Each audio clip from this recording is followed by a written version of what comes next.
Веќе неколку саботи наназад зборуваме на една тема, во една серија сме навлезени за послушноста. Во тој правец ќе продолжиме и овој ден, денеска. Само ќе направиме на почетокот една рекапитулација на она што досега го поминавме, на некој начин да ги извадиме оние, да се подсетиме на оние најбитни моменти. Се некако се вртеше околу стихот во Јован 7 глава, 17 и 18, па да почнеме пак од таму. На прашањето на јудејците од каде овој, упатено до Исуса, ги знае писмото кога не учил во нашите школи, Исус им одговара во 17 стих: ако некој сака, односно во 16 стих вели, Исус им го рече, мојата наука не е моја, туку на оној кој ме пратил. Веројатно со овој стих им алудирал на тоа дека вие учите ваша наука по вашите школи, но мојата наука не е моја, туку на оној кој што ме пратил. Ако некој сака да ја исполнува неговата волја, тогаш ќе знае дали наукава е од Бога или зборувам сам од себе. И во 18 стих уште додава, кој говори сам од себе, ја бара својата слава. А кој ја бара славата на оној кој го пратил, тој е вистински, во него нема неправда. Исус во 2-3 реченици им кажува многу. Видовме дека прво треба да се сака да се твори Божјата волја. И не треба да останеме само на тоа, туку и треба да ја твориме Божјата волја. Во Матеј 7 глава видовме дека 21 познат стих, дека не секој кој што ми вели Господи, Господи ќе влезе во Божјото царство, туку оној кој што ја твори Божјата волја.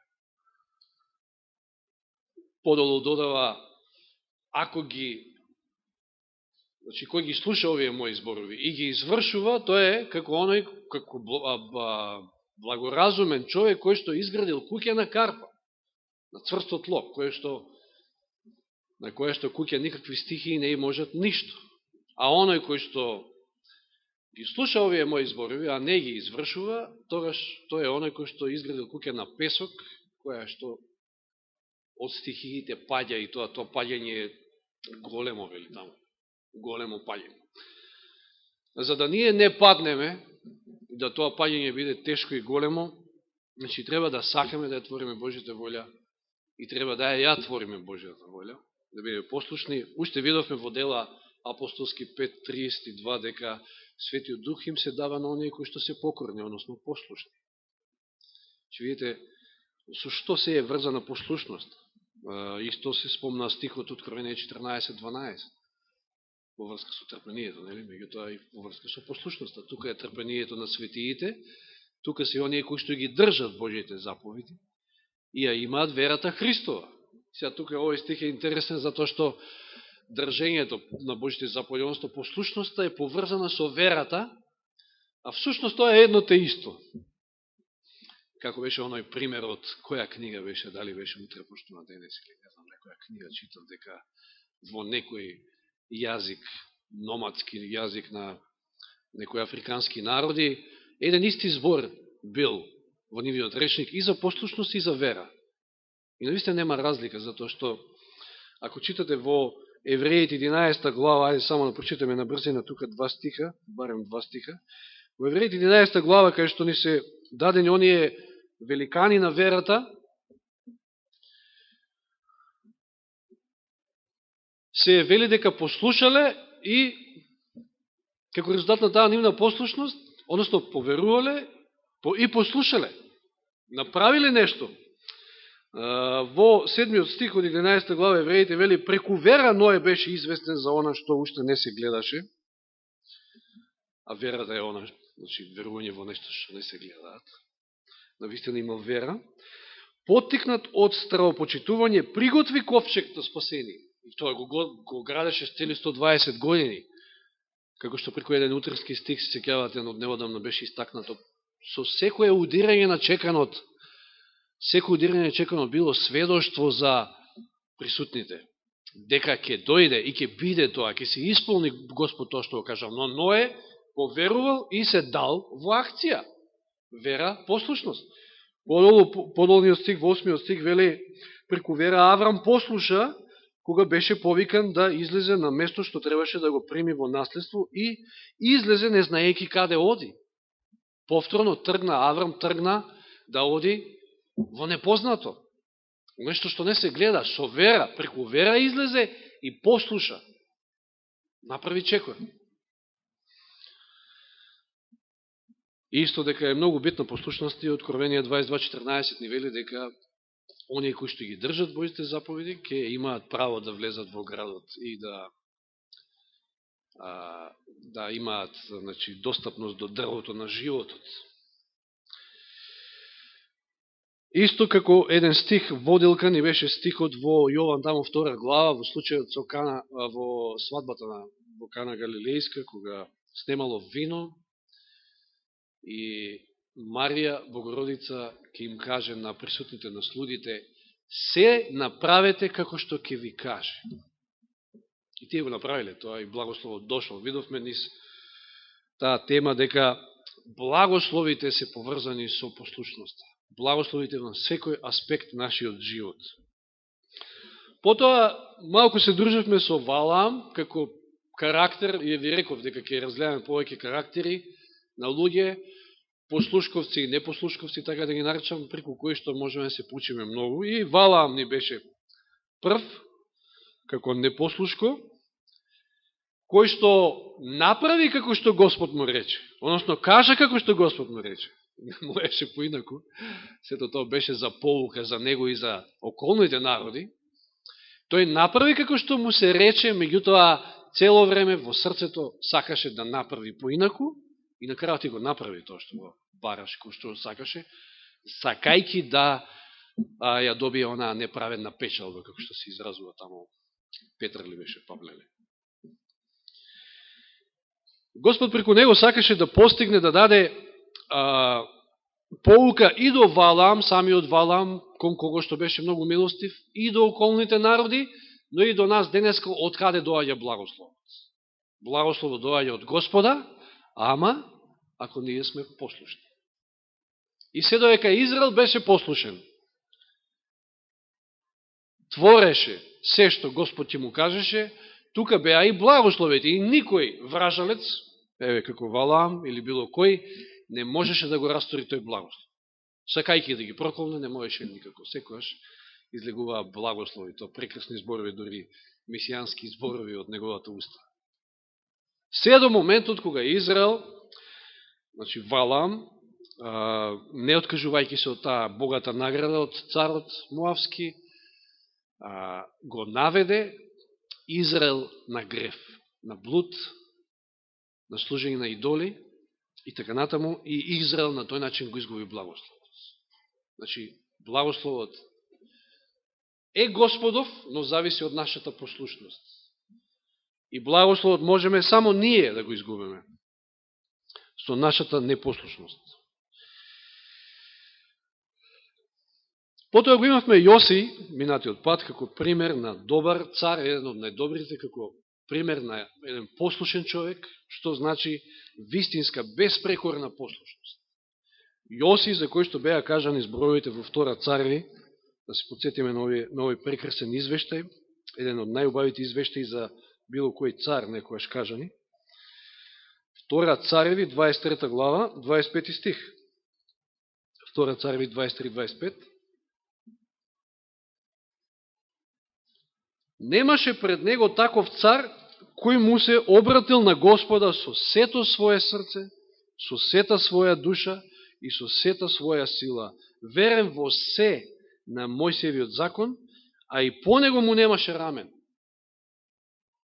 Неверојатен извештај за Јосиф, видовме како што од мала возраст, ставен на една таква важна позиција, додржа, значи, до својата должност и го славеше Господа во текот на целиот свој живот.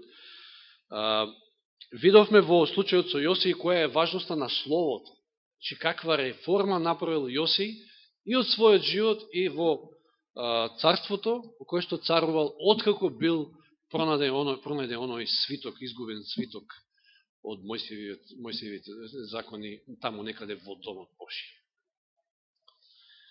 и како што и брат Зоран Вонаева кажа, колкава голема важност е самата Библија за нашиот живот, за еден богат, благословен, добар, духовен од и раст во нашиот живот, Божето Слово. Сега денеска ќе разгледаме еден друг цар, реков дека малку ќе ги испреплетам карактерите, имавме еден непослушен, кој што, Валам, кој што не сакаше да ја твори Божјата волја, го имавме и Јоси како послушен, кој што беше беспрекорно послушен, и сега ќе разгледаме еден друг карактер, еден друг цар, кој што исто така бил непослушен, или бил делумно послушен, што всушност значи непослушен. Тој е всушност првиот цар на Израел. Сите го знаеме. Саул, неговиот пример, кој што добро започнал во своето владење, дури бил исполнет со Дух Свети. Господ му дал Дух Свети на Саул. И наистина, почетокот му бил добар. Ке да видиме за тоа во Прва Самуилова, меѓутоа, пред да читаме било кој стих од Прва Самуилова, тук се задржаме во неколку од главите кај што неговиот случај. Само да спомнам дека Господа волја не била никогаш да Израел биде монархија, да владее цар. Господ требало да биде единствениот властодржец, Господ требало да биде единствениот законодавец. И добро одело на почетокот во ветената земја, откако влегле под водство на Исус Навин, откако почнале да растат, да се множат таму племињата, читаме во Патриарси и пророци, почнале недоразбирања, кавги меѓу нив, потоа кога виделе како околните народи сјајот на монархиите околу нив, ги привлекло и тие посакали и тие да имаат цар. Односно, за да ги решаваат полесно проблемите меѓусебно, исто така да се централизира власта.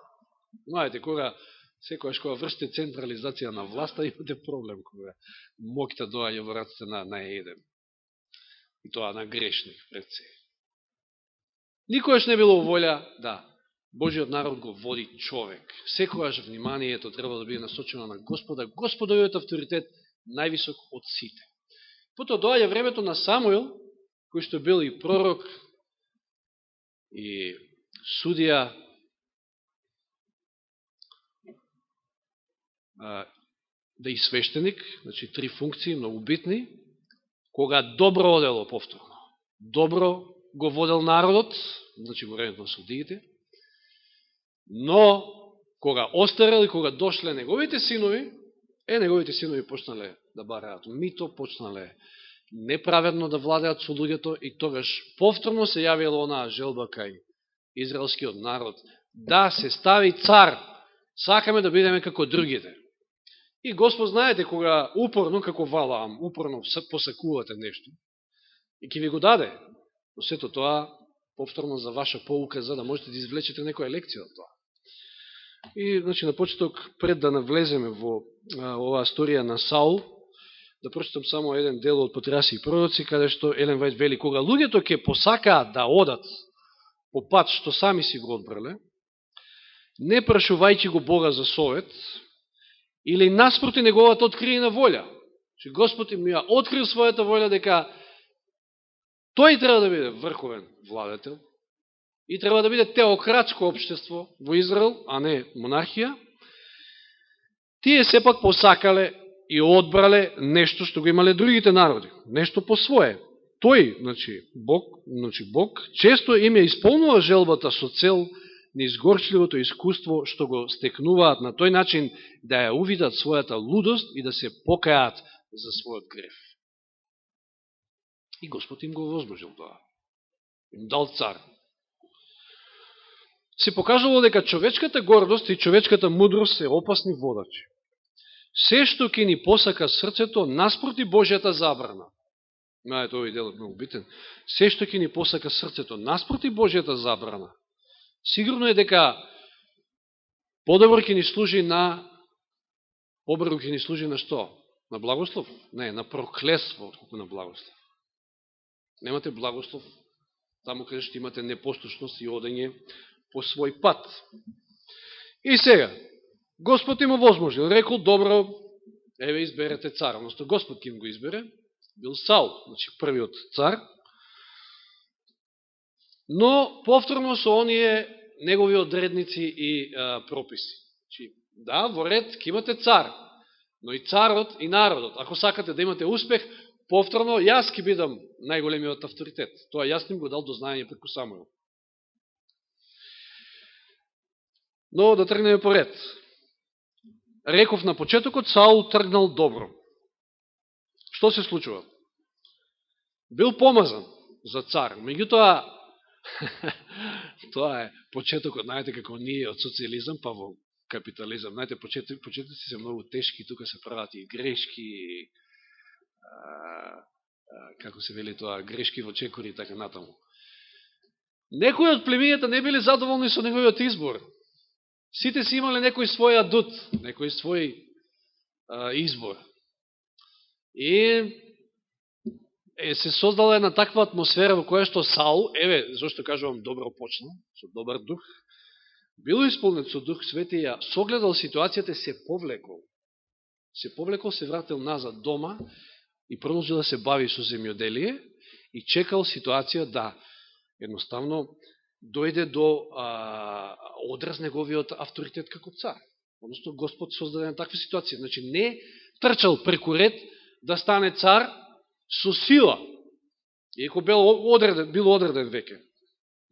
Интересно е што бил не само по вкусот, односно го избрал Господ, но и по вкусот на народа. Значи, се вели тамо дека бил со така граден човек, повисок за една глава од сите и едноставно оддавал впечаток на, ете, баш сличен на овие царевите, кај незнабожците, дека ќе биде работата.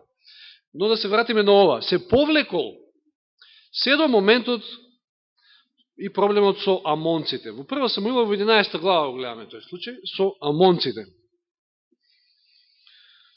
Ова сето го започнал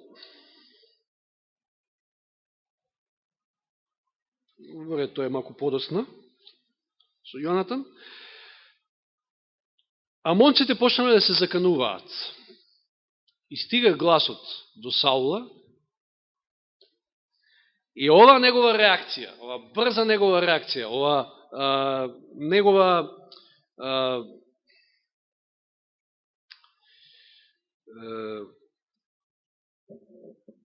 способност да води битка, да биде војсководец, да биде добар стратег, успева нели да ги порази амонците, ке го добие она што порано требало да се добие во народот, во очите на народот. И Самуил ја користи оваа прилика и вели, сега е време да се случи, значи, она јавна инаугурација пред народот. На новиот цар.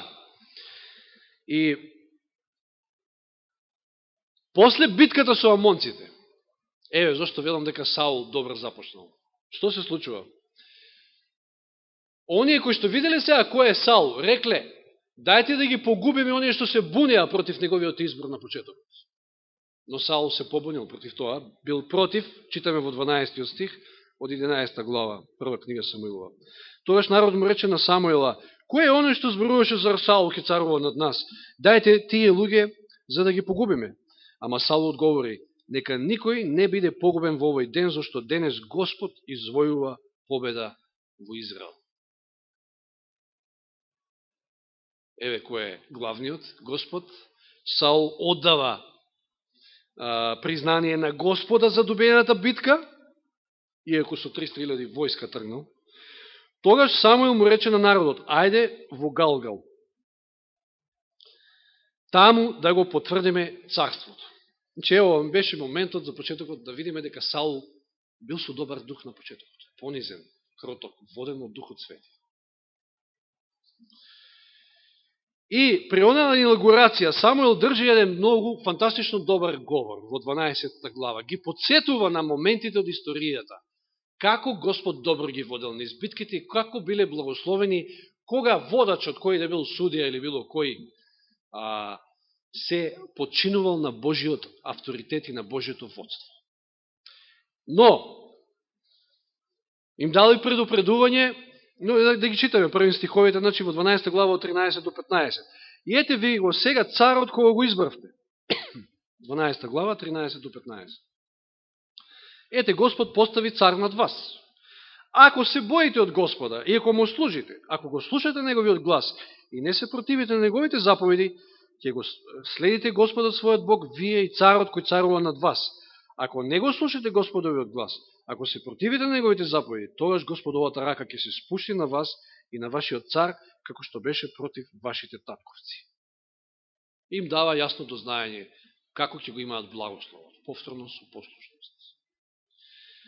Потоа, Господ преку Самуил им пуштил знак, бура се создала, грмотевици, силен дожд во период кога не било познато за Израел да има такво нешто, да им даде дознаење дека Господ не се шегува и дека треба да го слушаат Господа и Господ да им биде највисок. Потоа читаме во 24 и 25 стих, значи последните стихови од оваа глава, додава Самуил на крајот: само бојте се од Господа и служете му нему искрено од сето свое срце, зашто колку големи дела направи за вас. Ако правите злопак, ќе пропадне и вие, ќе пропаднете и вие и вашиот цар. Много јасно. И сега Саул, место да тргне во други освојувачки походи, застанал. Јас би рекол овде, веројатно сакал да осети малку од царштината, од царување, од позицијата. И веле, во 13 глава Саул царуваше 1 година, а во втората година од царување, значи, во таа прва година ништо не се случува посебно, иако Елен Вајд вели, многу добро ќе било да тој продолжал со истото темпо, воден од Бога, да ги разреши сите можни ситуации таму, за да нема проблем Израел. Но тој веројатно се опуштил малку во своето царување и тука се случиле големи промени кај Саул. Доаѓа проблемот сега со филистејците. Дори немало војска, ја распуштил војската, оставил само 2000 души, вели таму со него 1000 со неговиот син Јонатан. Филистејците се закануваат, дори не ни 1000, вели таму дека биле само 600 души со него. И почнало да ги опфаќа страф. Филистејците се собирале, се наоружувале, имаме тука извештаи дека им биле многу посилно навооружани, отколку израелците. И изгледот бил дека навидум доаѓа пораст. Самуил во една прилика порано ќе му каже како треба да постапи во ваква ситуација. Секојаш треба да го прашува Господа што треба да прави. Така и ние во нашиот живот. Каква и да е ситуацијата, тешка, полесна, потешка, секојаш треба да го прашаме Господа. И му рекол, изречито, ќе чекаш 7 дена, ќе дојдам јас, ќе принесеме жртва и така натаму и така натаму. И Саул чекал, но бил под притисок на народот, кој што го обзел страф, кој што народ сега, погледот не му е упатен кон Господа, туку во царот. Што ќе направи царот? Се чека чекор од царот. Царот е тој кој што ги води. Еве опасноста на која што Господ ги предупредувал. Ако сакате цар, тогаш може да дојде до ова. Да почитувате човек. Да го тргнете погледот од мене. Притиснат од целата таа ситуација. Невоздржлив.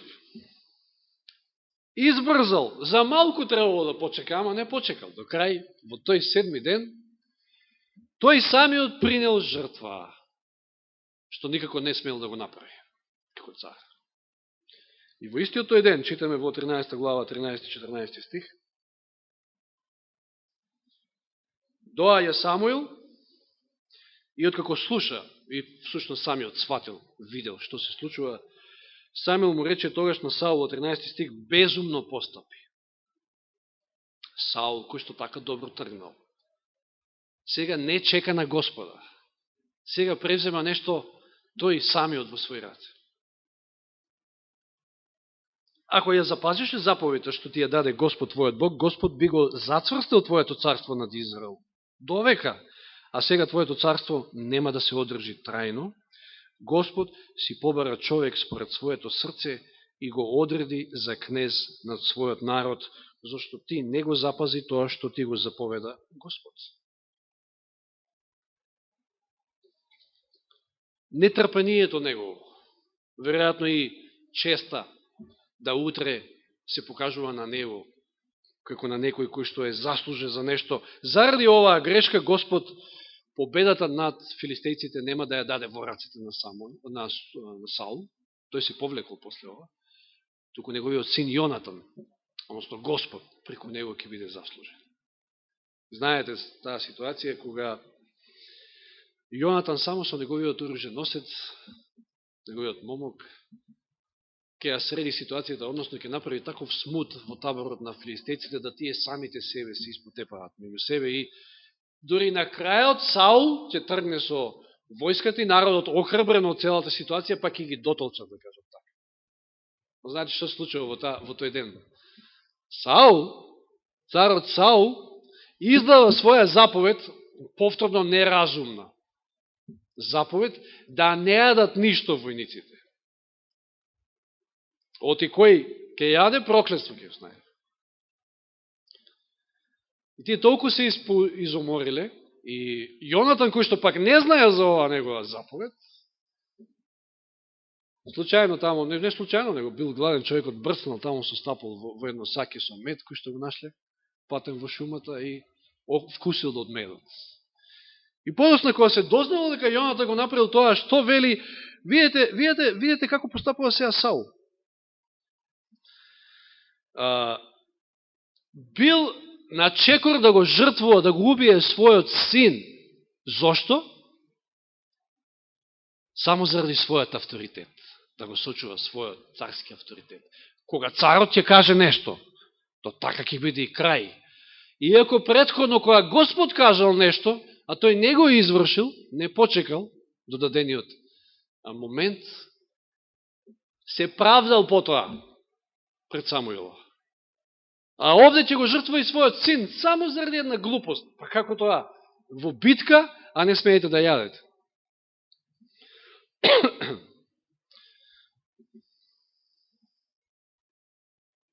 Неверојатно.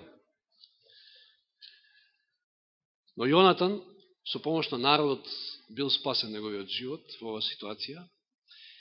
И Саул повторно си отишел како попарен.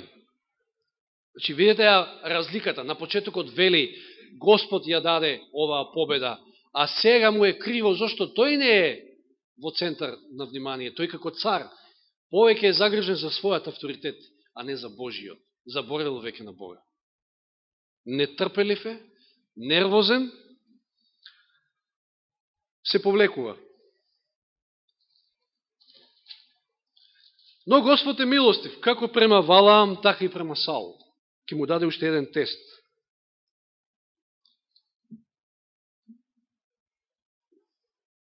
И тој е во 15-та глава. Од првиот стих читаме, еднаш Самуил му рече на Саула, Господ ме изврати мене за да те помажам за цар на неговиот народ Израел. И така послушај ги Господовите зборови. Господ над воинствата зборува вака. Одлучив да се одмаздам за она што Амалик му направи на Израел. Знаете, она племе кој што прво почна со напади, уште кога израелците се упатија низ пустината, затварајќи му го патот кога излегуваше од Египет. Сега оди и удри на Амалик, изврши проклето уништување врз него и врз се што има, не поштедувај го, погуби ги мажите и жените, децата и доличињата, говедата и овците, камилите и ослиците. И сега ја гледаме повторно на негова непослушност. Што се случува? Го поштедил царот, но покрај царот поштедени биле и многу говеда, многу овци, кои што навидом под изговор на Саул, префрлајќи ја вината на народот, народот ги заробил, ги запленил, за да ги бидат принесени, значи, на жртва на Бога. Какво лицемерие од страната на царот. И читаме од 9 стих. Но Саул и народот го поштедија Агак и недобрите овци, најдобри говеда, згоена стока и јагне и се што беше добро. Не сакаа да извршат клетва уништување на сето тоа, на доброто, туку на тоа што беше без цена и без вредност. Од добитокот. Врз тоа извршија проклето уништување. Значи, се што беше сакато, се што беше недобро, се уништија, меѓутоа доброто од стоката го сочуваа. Наводно за да биде, да послужи за служба на Бога. Затоа му дојде Господово слово на Самуила вака: се кајам што го поставив Саула за цар, се сврти од мене и не ги исполни моите заповеди. Самуил се нажали и цела ног извикуваше кон Господа. Самуил не можел да склопи око. Рано наутро, било жал, значи, за сета ова ситуација, рано наутро Самуил тргна за да го побара Саула и му јавија на Самуила вака: Саул отиде во Кармил, и ете, си подигна таму споменик, потоа отиде натаму и слезе во Галгал. Кога Самуил дојде кај Саула, Саул му рече: благословен да си од Господа. И вели гордо: ја извршив Господовата заповед. А дали извршил? Не до крај. Делумно послушен значи непослушен. Колку и тоа да тешко ни звучи, меѓутоа тоа е така. Сите имаме проблем, можеби, со ова. Ама Самуил праша: какво е тоа блеење на овци што достига до моите уши и мукање на говеда што го слушам? Саул му одговара: ги потераа од амаликиците, зашто народот ги поштеди најдобрите овци и најдобрите говеда за да ги жртвува на Господа, на твој Бог. Се друго истребивме. Сме се нашли во некоја таква животна ситуација кај што велиме: Господ изричито кажува што треба и како треба да правиме со некои нешто во нашиот живот, а ние ќе тргнеме се, ама нешто, ама не, ова ќе послужи на Господа. Ова го чувам за Господа.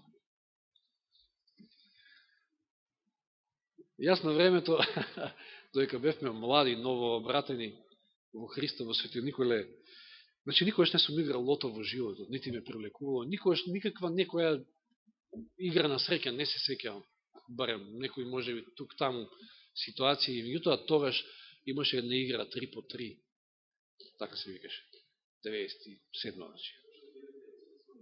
Во ред, како и да е. 3 по 3, така мислам дека се викаше.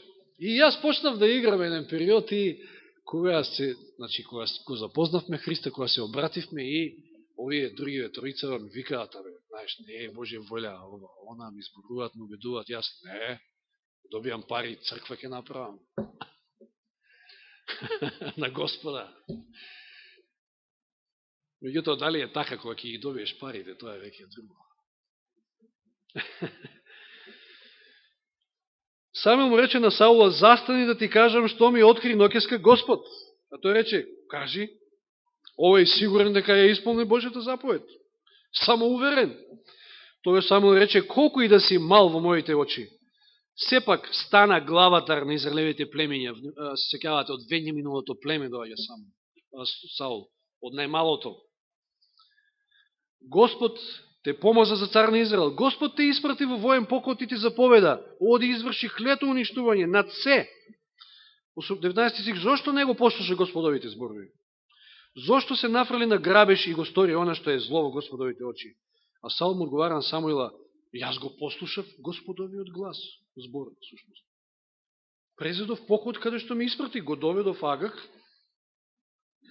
Видете, Господ вели се, а тој: да, па ја го послушав Господа, еви го доведов Агак и доведовме илјадници говеди и така натаму. И извршив клетво уништување. Народот зеде од пленот. И повторно овде непризнавање, префрлање на вината кај народот. Народот зеде од пленот. Ја го доведов Агак, ама народот го донесе пленот. За да му го жртвуваат на Господа, повторно. Самуил одговори: дали му се на Господа помили, овие се многу познати зборови, тука негде и малко ги привршиме. Дали му се на Господа помили паленици и приноси од послушноста кон неговиот глас, кон неговиот збор.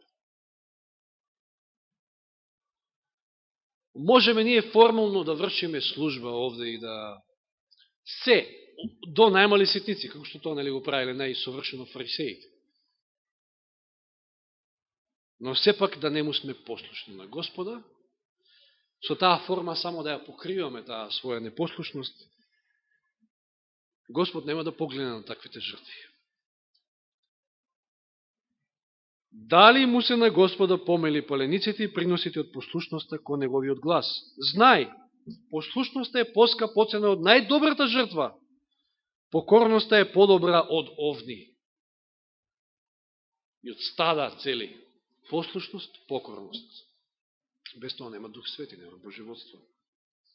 Нема плод на Духот. А непокорноста, вика, е како гревот на вражање. Сега видите, Библијата овде вели дека нема многу голема разлика од Валаам, вржалецот, и од Саул во случајов. Иако ќе кажеме, како што вчера некој спомна, овој бил, Лот бил по-послушен од него, како беше, така некој. Да, значи по-послушен, помалку послушен.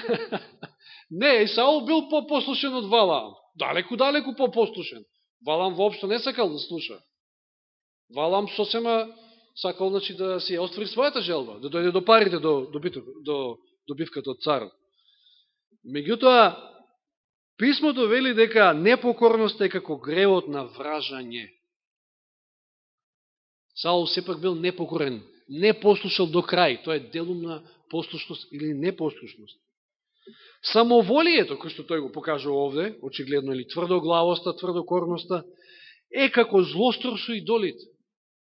Идолопоклонство. Сикавате на таа серија која зборував за тоа што се значи идолопоклонство. Ти го отфрли Господовиот збор, затоа Господ те отфрла тебе, за да не бидеш повеќе цар.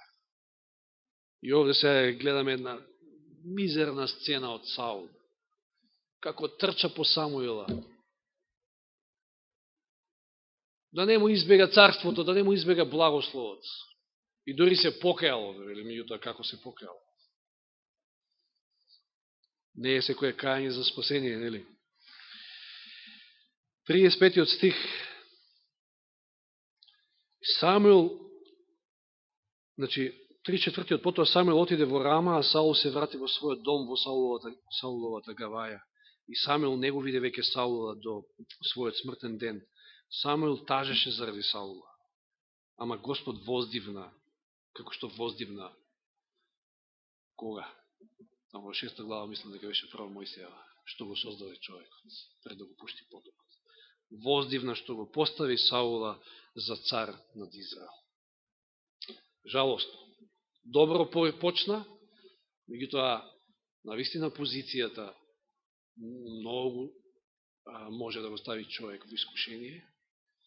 И ова самоувереност, ова самоволие, ова непокорност кажува многу.